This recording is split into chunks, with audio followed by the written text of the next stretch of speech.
দেশব্যাপী নতুন voter list কার্যক্রম শুরু হয়েছে। আমাদের কিশোরগঞ্জ জেলা প্রতিনিধি নিজামুদ্দিনের পাঠানো ভিডিও চিত্রে দেখুন বিস্তারিত। সারা দেশে বাড়ি বাড়ি গিয়ে ভোটার তালিকার কার্যক্রম শুরু হয় গত 20 জানুয়ারি থেকে। এরই ধারাবাহিকতায় কিশোরগঞ্জ সদর উপজেলার যশোদল ইউনিয়নে বাড়ি বাড়ি গিয়ে ভোটার লিস্ট কার্যক্রমের প্রথম ধাপ সম্পূর্ণ হয়।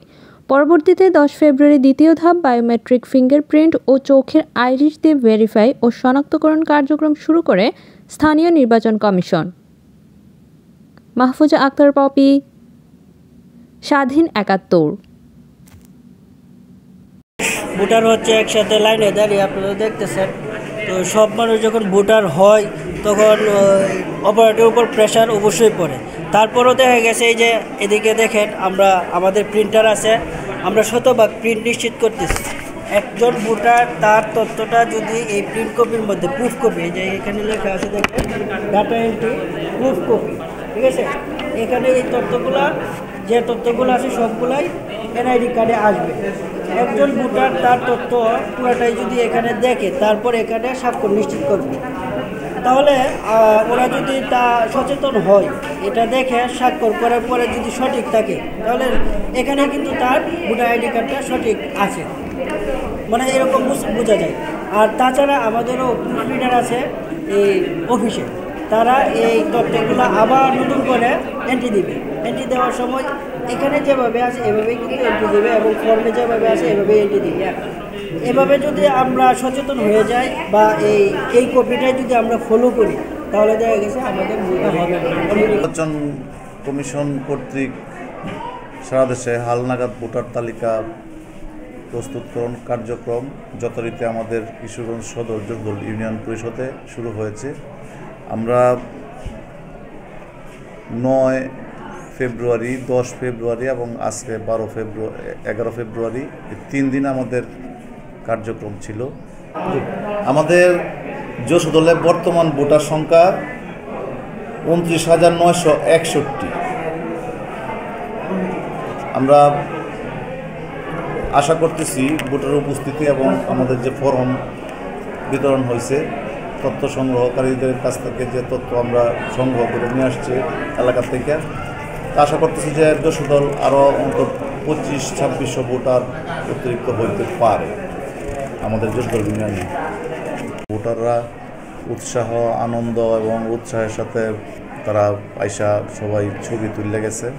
তথ্য সংগ্রহকারীরা আগে বাড়িতে বাড়িতে যায় তথ্য সংগ্রহ করছে, আজকে তারা এখানে ভোটার হয়েছে।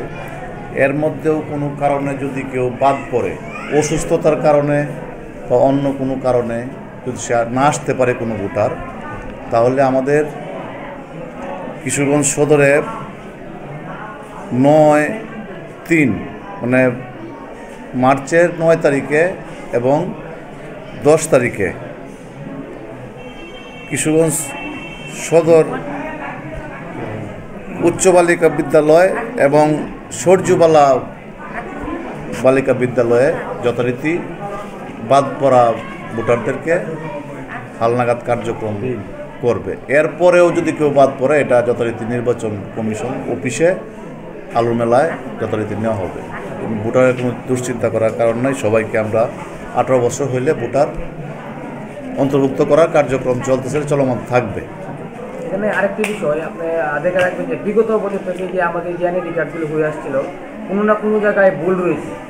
এই বিষয়টা আপনি আমাদের ভুল সংশোধন স্থানান্তরের জন্য আলাদা ফর্ম আছে, ওই ফর্ম ফিল আপ করে যদি কেউ এটা আবেদন করে তখন নির্বাচন কমিশন অফিস থেকে এটা যথারীতি ব্যবস্থা নিয়ে আমরা এটা সুপারিশ করে দিই, প্রত্যয়ন করে দিই। কী আসলে ভুলটা কী হয়েছে এটা প্রত্যয়ন করে পাঠাই একটা করা। এখানে বিষয়টা হচ্ছে যদি একটা বা 2টা কার্ডে ভুল থাকতো তাহলে আমরা ধরে নিতাম যে এখানে তথ্য দেওয়ার ক্ষেত্রে সেটা ভুল ছিল, কিন্তু এখানে আপনি ক্যালকুলেট দেখবেন যে একাধিক কার্ডেই ভুল রয়েছে। এটা আসলে মানে কার কারণে ভুলটা হতে পারে? এখানে যে আমাদের বাংলাদেশের মানুষ আসলে এখনো 100% সচেতনতা আসে নাই আমাদের মধ্যে, এটা ইনশাল্লাহ ভবিষ্যতে হবে। আমাদের তথ্য দেওয়ার মধ্যেও কিছু ভুল ত্রুটি আছে, তথ্য গ্রহণকারী যারা ছিল তাদের মধ্যেও কিছু ভুল ত্রুটি আছে। অনেকেই যে আমার বয়স কত দিলাম, ওই সময় কিন্তু একটা সময় এরকমভাবেই গেছে, এভাবে নিয়ে নিছে, কিন্তু এখন আর এটা সুযোগ নাই, জন্ম নিবন্ধনের মাধ্যমেই বয়স নির্ধারণ করা হয় না।